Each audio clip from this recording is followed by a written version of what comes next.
नमस्कार दोस्तों, मैं हूँ अबोध और आप सभी को इस योग मूवमेंट परिवार में एक बार तहे दिल से फिर से स्वागत करता हूँ। योग में प्राणायाम बहुत ही जरूरी है और आज इस वीडियो में प्राणायाम की पूरी जानकारी देने का प्रयास करेंगे।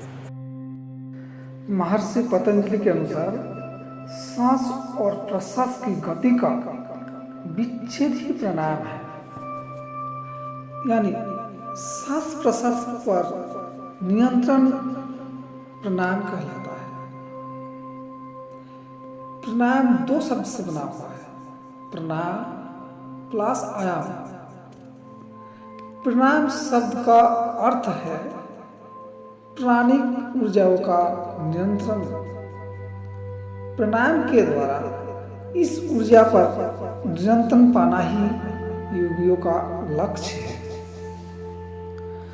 प्राण विश्व में अभिव्यक्त सभी व्यक्त शक्तियों का योग है। प्राण का स्थान हृदय में है। प्राण का प्राकृतिक स्वरूप एक है, परंतु कार्यों के अनुसार इसका 5 रूप है, जैसे प्राण, अपान, समान, उदान और व्यान। प्रधान प्राण महाप्राण कहलाता है।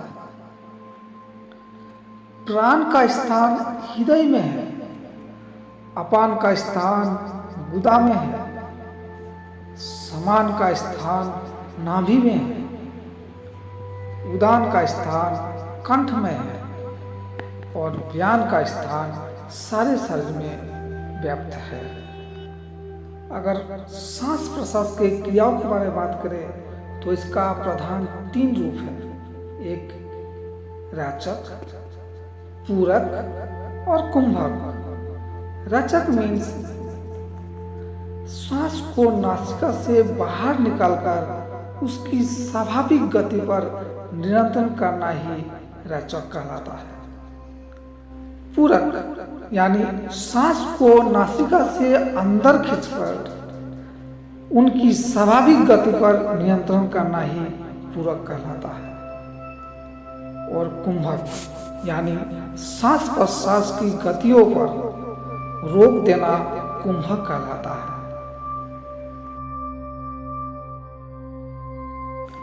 अगर नाड़ियों की बात करें तो प्राणवाही नाड़ियों हमारे शरीर में कम से कम कुल 72,000 नाड़ियों का जाल बिछा हुआ है। इसी प्रकार हमारे शरीर में सबसे मुख्य यानी प्रधान 3 प्राणवाही नाड़ियां हैं। एक है इड़ा यानी चंद्र नाड़ी, दूसरा पिंगला यानी सूर्य नाड़ी और तीसरा सुषुम्ना नाड़ी यानी सबसे महत्वपूर्ण नाड़ी है सुषुम्ना नाड़ी। इस 3 प्राणवाही नाड़ियों का सीधा संबंध क्रमश चंद्रमा, सूर्य तथा अग्नि से है। प्राणायाम करने का क्रिया विधि। सबसे पहले प्राणायाम से पहले सूक्ष्म व्यायाम और नासियों का अच्छी तरह से साफ कर लेना चाहिए। सेकंड, किसी भी ध्यानात्मक आसन में बैठे, जैसे पद्मासन, सुखासन, सिद्धासन या वज्रासन आदि। अब स्थिरता पूर्वक मेरुदंड को सीधा रखें और सुखपूर्वक पूरे आत्मविश्वास के साथ अपने बॉडी को, माइंड को, ब्रेथ को और साउंड को नियंत्रित करने का प्रयास करें। अपने दोनों हथेलियों को ज्ञान मुद्रा बनाकर अपने घुटनों में रखें। फिर धीरे धीरे सांस प्रश्वास लेते रहें। कमलता से आंखें बंद कर ले। अब धीरे धीरे अपने सांसों के ऊपर ध्यान केंद्रित करने का प्रयास करें। दमा, उच्च रक्तचाप तथा हृदय रोग से पीड़ित रोगियों को अपने सीमाओं और क्षमता के अनुसार ध्यान में रखते हुए प्रणाम करें। प्रणाम के प्रकार की बात करें तो प्राचीन ग्रंथ घरन संहिता के अनुसार 8 प्रकार प्रणाम के बारे में उल्लेख किया है, जैसे नाड़ी शोधन प्रणाम, उज्जयी प्रणाम, सूर्यभरी प्रणाम, शीतली प्रणाम, शीतकारी प्रणाम, भ्रस्तिका प्रणाम, भ्रामरी प्रणाम और पल्लवनी प्रणाम।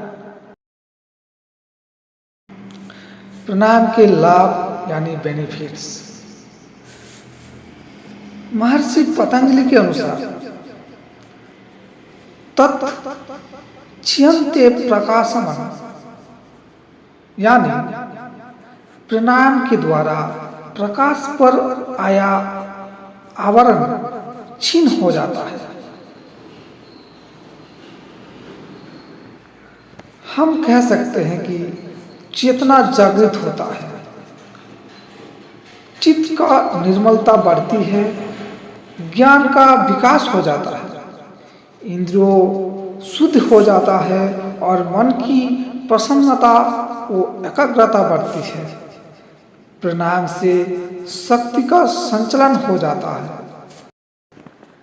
प्राणायाम आपके शरीर में प्राण शक्ति बढ़ाता है।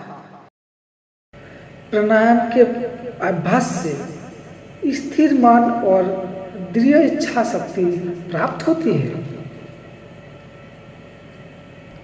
प्राणायाम मन के स्पष्टता और शरीर को सहन प्रदान करता है। शरीर, मन और आत्मा से तालमेल बनाता है। प्राणायाम से तनाव कम होता है, नींद में सुधार होता है, दिमाग शक्ति का बढ़ती है, फेफड़ों की क्षमता भी बढ़ती है और याद करने की ताकत बढ़ जाती है। तो ये था आज का विषय। अगर आपको मन से किसी भी प्रकार का सवाल हो तो कमेंट करके ज़रूर बताएं और ज़्यादा से ज़्यादा लाइक करें, शेयर करें और सब्सक्राइब करें। धन्यवाद।